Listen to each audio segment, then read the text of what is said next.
Hello and thank you for joining us on the Thursday edition of Journalist Hangout. I am Benga Oreshegun. Today on the program, FEC orders full implementation of Naira-For-Crude deal. Obi dismisses claims of planning to dump Labour Party. And later on the show, Saraki denies joining opposition coalition ahead of 2027 polls as SDP's Adebayo says coalition of politicians not needed to unseat President Tinubu. I'll be hanging out with Tunde Abaton and Asukwo James, while Babajide Kolade Utitoju will join us via Zoom.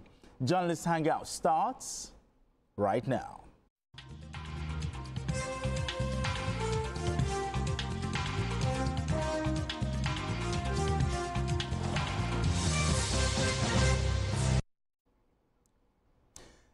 Now let's begin the conversation. Policies shape economies, but their true test lies in implementation.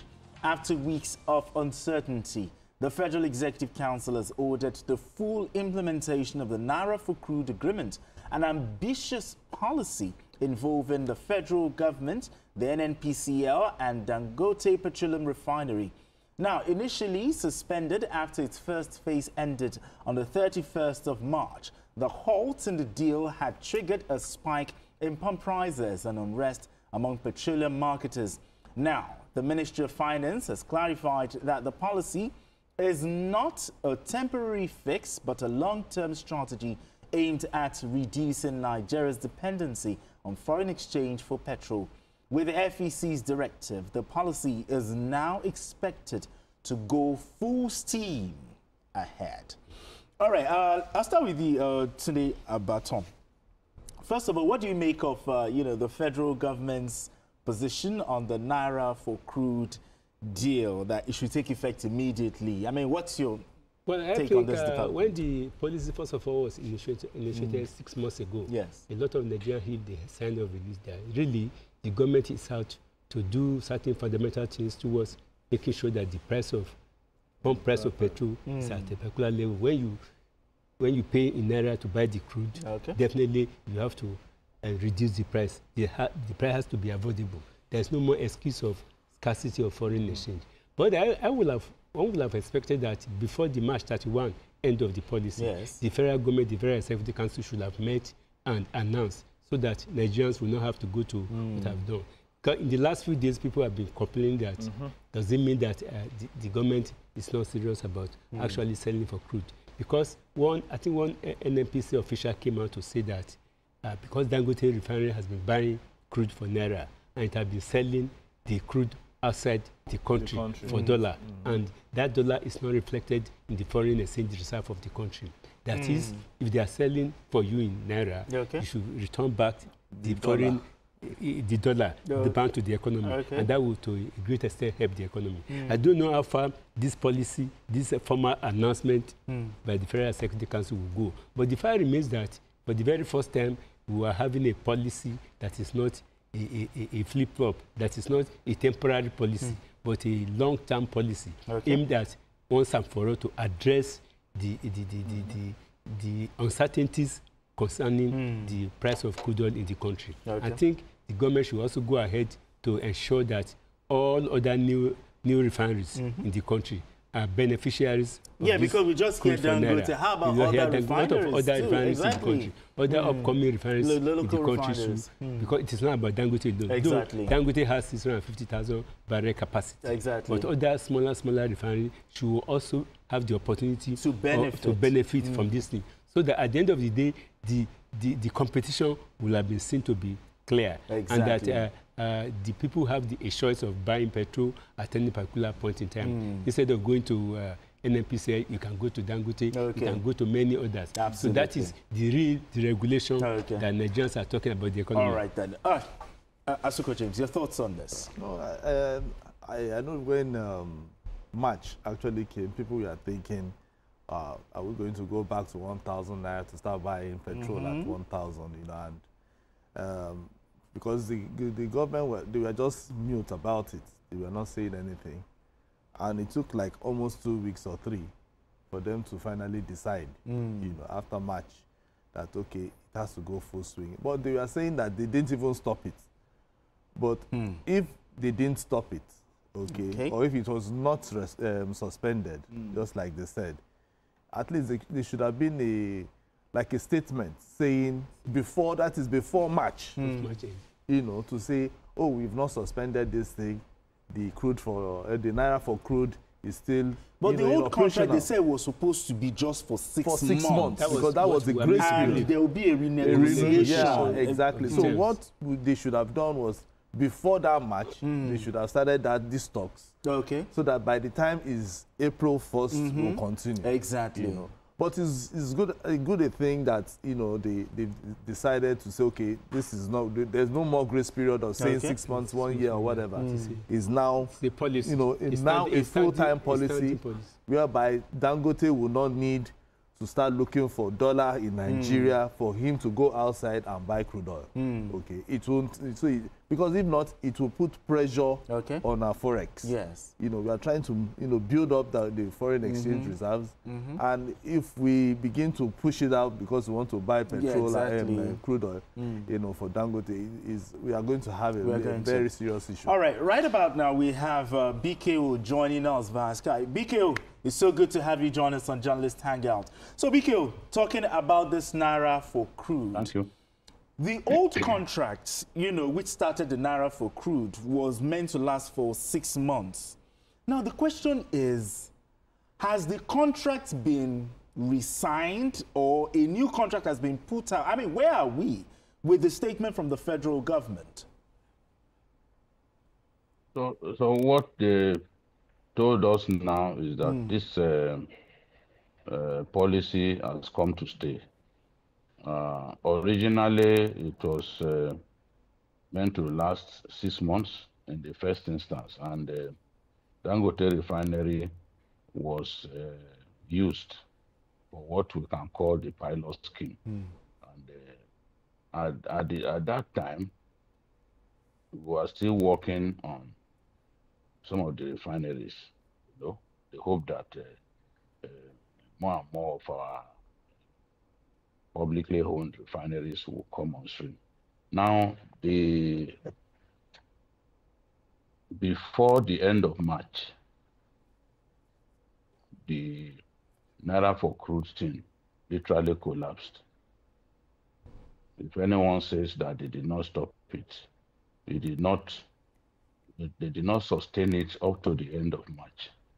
It was supposed to end in March, but they did not sustain it up to the end of March. And it was for that reason that Dangote said, okay, I'm now going to be taking money from retailers in dollars. And we all know what that means. The whole idea was to make it easier for refiners to be able to access crude oil that they need to produce petroleum products, especially diesel, jet A1, and premium motor spirit, petrol. Because if you have to now be looking for dollars from the black market and wherever you can get it, just to be able to produce refined petroleum products, it makes it a lot more difficult, and it will impact negatively on prices.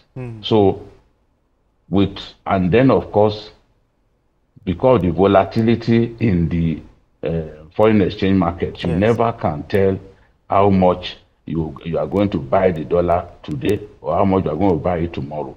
And they wanted stability in that sector.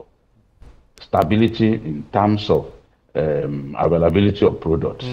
Stability in terms of pricing. You cannot achieve all that when you are not certain at what cost you are going to buy the dollar, you know. So that was why people applauded the policy at that time. But some politics went on.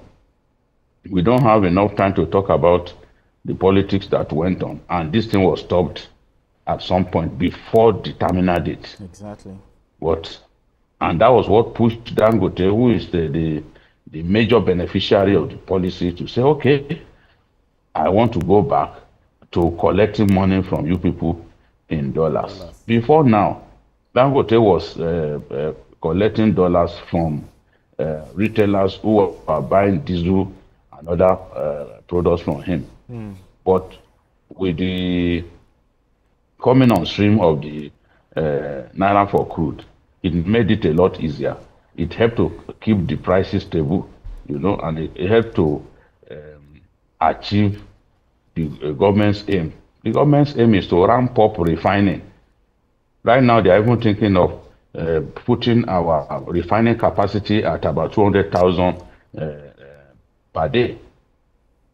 So if you have that, you are able to refine 200,000 barrels a day.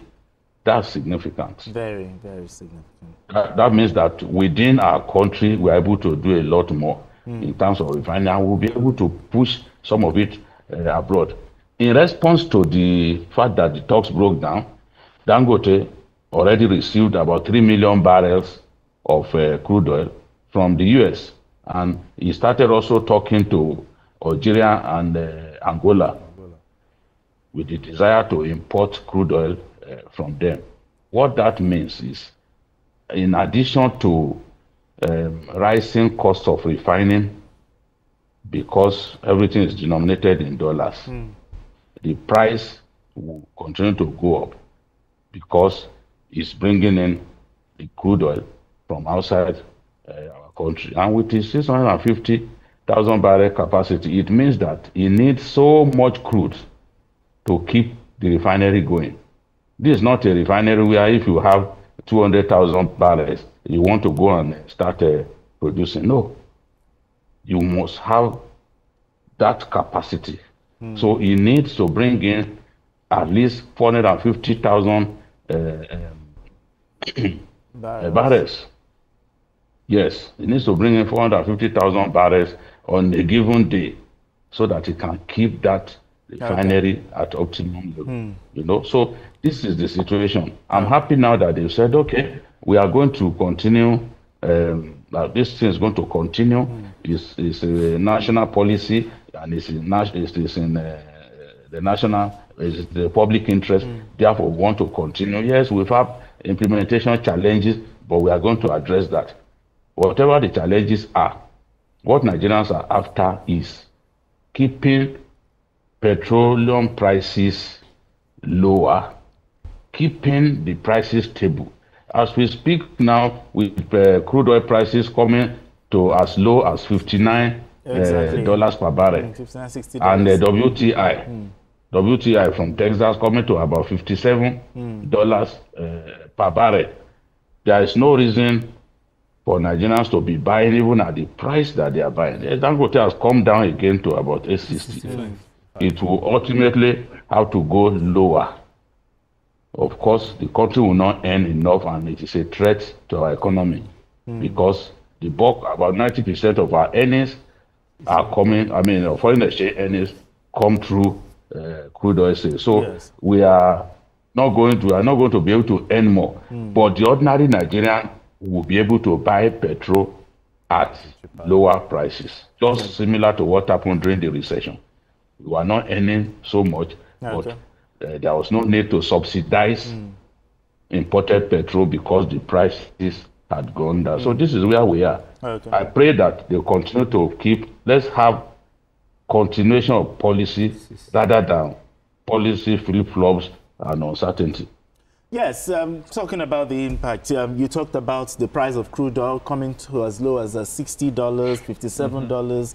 Now, even the Koran, Crude Oil Refinery Association, they have even predicted that fuel price might even drop to up to like 350 Naira. But do you think Nigerians should be hopeful that Nigerians will smile when it comes to I think, price of crude? Like he said, the moment the government came out to say that this is a continuous policy. It means you are guaranteeing stability of price. Yes. It means you guarantee the investment of investors in that particular field. And when the interest of investors is guaranteed, more investors will likely come up. When we have more investors, then the competition will be open there. Then it will be possible to have lesser for Nigerians to buy crude. Exactly. Fuel at a lesser price. What it also means is that our economy is going to be predictable to some extent. For instance, this year's budget was restricted on probably $75 per barrel. Now it has come to $59 per barrel. So we are already on deficit. We are already on deficit, which means government has to share some of its weight in terms of capital expenditure.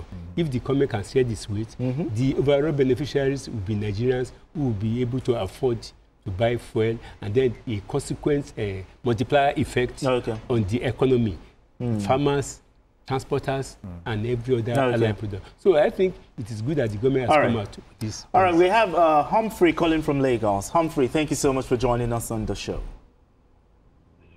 Thank you. All right, let's talk. Yeah, I'm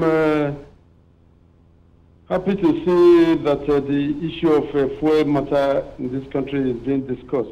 I can see they say that the fuel price has dropped, but we are still buying at 920 Naira NPC and so on and so forth, which should have been lower than this. We do pray that sooner than later we'll get to the promised land in this country called Nigeria. Okay. Thank you. All right, thank you very much.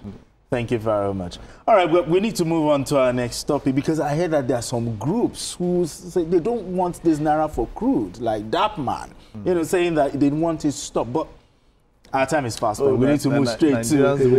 We need to move straight. People fight for their own interest. We need to move straight to another. Interest. Exactly. We need to move straight to another topic. Now, political loyalty is often